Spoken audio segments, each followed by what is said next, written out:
Jalan alternatif Jati Agung Lampung Selatan rusak parah.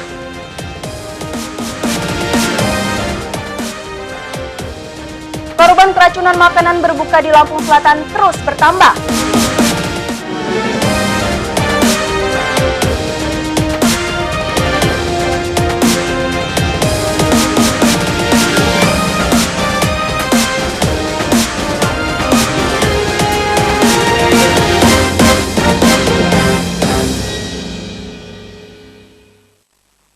Selamat malam pemirsa, kita berjumpa lagi dalam Anyus Lampung, program berita daerah jaringan televisi terbesar di Indonesia, Anyus TV. Malam ini kami akan menyajikan informasi menarik tentang berbagai peristiwa serta dinamika pembangunan di Lampung. Kerusakan jalan alternatif arus mudik lebaran Poros Jati Agung Lampung Selatan menjadi sajian utama hari ini. Perbaikan jalan begitu mendesak karena sepanjang jalur banyak kubangan dan badan jalan amblas. Pemirsa, bersama saya Enda Talo, inilah Anyus Lampung selengkapnya.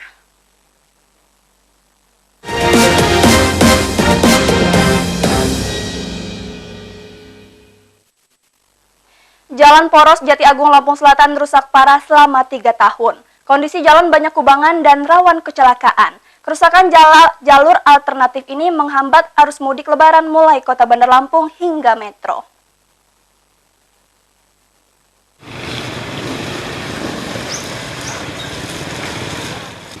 Jalan Poros Kecamatan Jati Agung Lampung Selatan rusak selama bertahun-tahun. Badan jalan amblas, aspal mengelupas dan banyak kubangan sampai kedalaman setengah meter.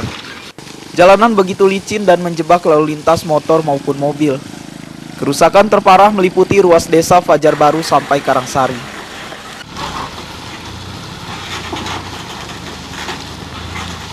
Jalan Poros Jati Agung merupakan salah satu jalur alternatif mudik lebaran. Kerusakan jalan ini menghambat arus mudik Kota Bandar Lampung, Lampung Selatan hingga Metro. Jalan tak kunjung diperbaiki meskipun rawan kecelakaan dan merusak kendaraan. Ini kerusakan ini udah lama Pak, gimana Pak? Sudah lama memang Pak. Ada 5 tahun Pak? Belum lah. Pak. Ya. Kira-kira 2 tahun inilah. 2 tahun ini, tapi kerusakan paling parah terjadi ini Pak? Ya di sinilah sampai ke sana. Ada kira-kira 2 kilo. Harapan kita kalau bisa pemerintah bisa melihatnya segera untuk dibenahi gitu Pak. Jalannya sangat parah ini, rusaknya ini. Nggak tahu ini kayak perbaikan ini. Udah berapa tahun nih Mas? Udah lama ini Pak. Udah ada sekitar 3 tahunan ini. Nggak ada perbaikan sama sekali. Ini jalan penghubung ya Mas? Jalan menghubung. Jadi Lampung Selatan, Bandar Lampung. Jadi penting peranannya Mas? Sangat penting. Jalan penghubung sangat penting.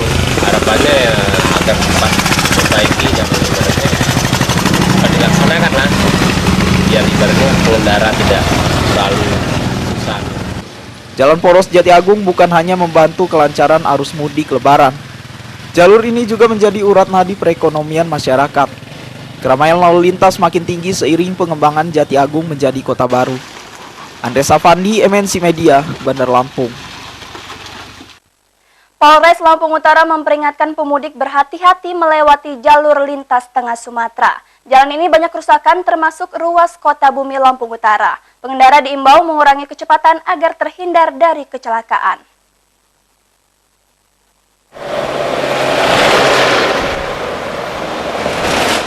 Satuan Lalu Lintas Polres Lampung Utara telah memeriksa kelayakan jalur lintas tengah Sumatera. Jalan ini masih rawan kecelakaan karena 12 titik kerusakan belum diperbaiki. Kerusakan jalan rata-rata berlubang dan bergelombang. Kasat Lantas Polres Lampung Utara AKP Suprapto mengungkap jalur paling berbahaya dekat Tugu Alamsyah, depan gedung DPRD, lajur gedung veteran dan tikungan tajam Bernah. Pengendara diimbau mengurangi kecepatan untuk menghindari kecelakaan.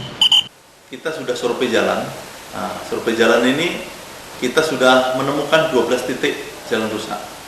Itu tepatnya di jalan lintas tengah kilometer 106. Dan saya juga menghimbau kepada pemudik yang melintasi wilayah hukum Polres Lampung Utara ini lebih berhati-hati apabila karena ini jarak tempuh ke Palembang maupun ke Jawa itu jaraknya agak jauh. Saya harapkan bisa bersama-sama atau konvoy. Apabila nanti terjadi apa-apa di jalan, kita bisa saling membantu. Musim hujan memperparah kerawanan jalur lintas tengah Sumatera. Kubangan jalan sering menjebak kendaraan karena tertutup air hujan. Haryadi HK, MNC Media, Lampung Utara. Pemirsa, ASDP Bakauheni mengejar target uji coba dermaga 7 tinggal 2 hari lagi. Pengerjaan dermaga lembur sampai malam agar bisa fungsional menjelang arus mudik lebaran.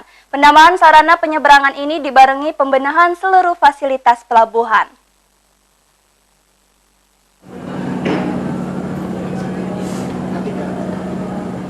Angkutan Sungai, Danau, dan Penyeberangan ASDP Indonesia Ferry Bakauheni mengerjakan dermaga 7 non-stop 18 jam per hari. Dermaga ini dijadwalkan uji coba pada 8 Juni. Pekerja lembur hingga tengah malam. Penyelesaian dermaga terburu persiapan kurang 2 pekan menjelang puncak arus mudik.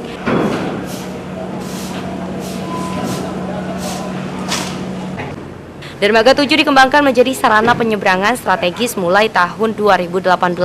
Kepala Cabang SDP Bakauheni Edi Hermawan menyatakan, fungsionalisasi dermaga 7 bakal memperlancar arus mudik. Dermaga ini melayani kapal ro-ro ukuran besar dan kapasitas muatan lebih banyak. Nanti kita lihat, karena dermaga 7 ini kan lebar MB dengan berbatas dengan daratnya gitu. Dermaganya itu sekitar 18 meter. Jadi otomatis kapal-kapal yang berukuran besar. Jadi kalau dia kapal-kapal kecil seperti Suki atau Jatra gitu ya, paling dia posisi sandarnya agak ke kiri ke arah laut. Karena dia kalau kapal dengan lebar hanya 14 meter dengan garis tengah 7 meter, padahal dermaga ini 9 meter garis tengahnya. ASDP Bakauheni terus berbenah menjelang arus mudik. Seluruh area strategis pelabuhan dipasangi 38 kamera CCTV. Jumlah ini bertambah sesuai kebutuhan pemantauan penumpang dan kendaraan. Heri Pulistiawan, MNC Media, Lampung Selatan. Pemirsa, setelah jeda pariwara berikut kami kembali dengan informasi lain di antaranya. Korban keracunan makanan berbuka di Lampung Selatan bertambah menjadi 52 orang. Tetaplah bersama kami.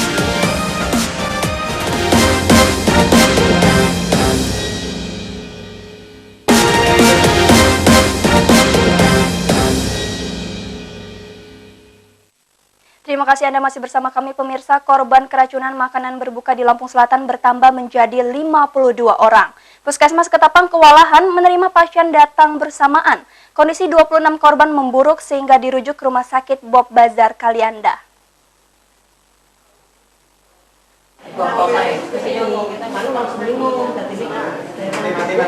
Sebanyak 52 korban keracunan makanan berbuka SMP Negeri Ketapang, Lampung Selatan mendatangi Puskesmas Ketapang.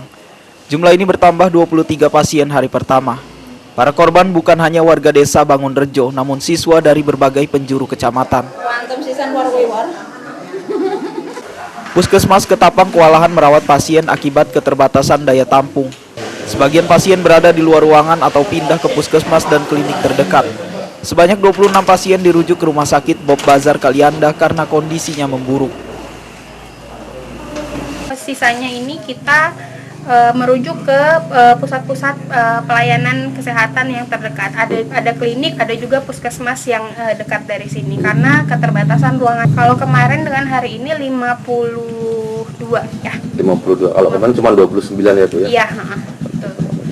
Ini masih ada tambahan 1-2 orang bisa jadi karena kita juga belum tahu asal muasalnya ini terjadi diduga keracunan ini apa gitu.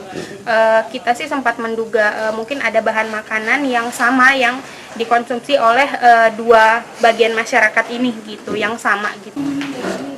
Korban keracunan mendadak demam tinggi, muntah-muntah dan pusing selepas menyantap makanan berbuka terdiri nasi lauk ayam, bakso, cendol dan cincau.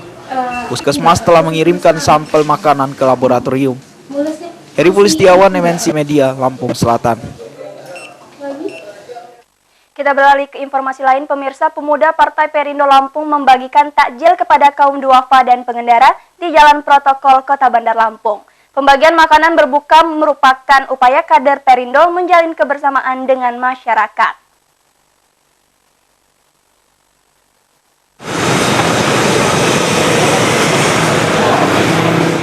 Dewan Pimpinan Wilayah Pemuda Perindo Lampung membagikan takjil atau makanan berbuka di Jalan Zainal Abidin Pagar Alam, Kota Bandar Lampung. Pembagian takjil mencapai ratusan kotak makanan. Penerima takjil terdiri pengendara, kaum duafa, serta aparat kepolisian. Lagi rame-rame aja. Kok rame nih Bang? Ada topping apa? Pembagian takjil menumbuhkan kebersamaan antara kader Perindo dengan masyarakat. Perindo peduli dengan umat muslim selama menjalankan ibadah puasa. Ketua DPW Perindo Lampung, Joli Sangga, menyatakan pembagian takjil satu rangkaian dengan bakti sosial santunan anak yatim dan fogging kawasan endemik demam berdarah. Hari ini merupakan rangkaian daripada Partai Perindo Provinsi Lampung untuk melaksanakan baik itu bagi takjil ke beberapa tempat, lalu kita santunan kepada kaum duafa atau yatim piatu dan mengunjungi daripada TPA yang dimulai hari ini oleh Pemuda Perindo Provinsi Lampung. Ketua DPW Pemuda Partai Perindo Lampung, Hasrun Afandi Umpusinga, menyebut pembagian takjil sebagai bentuk kepedulian. Bulan Ramadan mendorong Perindo lebih dekat dengan masyarakat. Ruslan AS, MNC Media, Bandar Lampung. Pemirsa, DPD Partai Perindo Lampung Tengah juga membagikan takjil di seputar Masjid Agung Istiqlal Bandar Jaya. Masyarakat begitu antusias menerima pembagian makanan berbuka. Sebanyak 500 bingkisan takjil ludes dalam waktu singkat.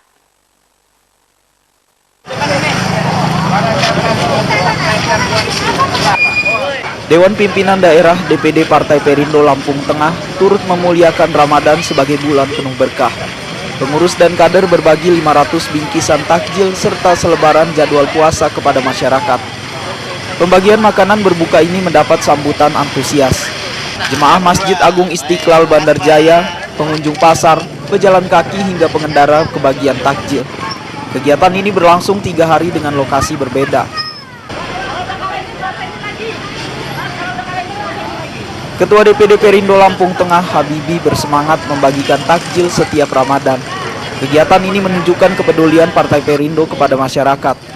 Perindo senantiasa hadir dalam setiap agenda keagamaan dan sosial kemasyarakatan. Kemudian kegiatan beberapa kegiatan dijadwalkan tanggal 5 dan tanggal 3. Bang, harapan sendiri Bang di bulan Ramadan ini sendiri Bang, Partai Perindo Bang untuk masyarakat.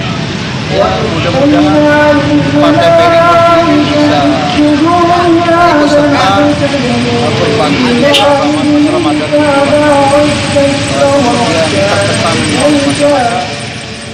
DPD Partai Perindo Lampung Tengah mengikuti grebek pasar Ramadan usai pembagian takjil.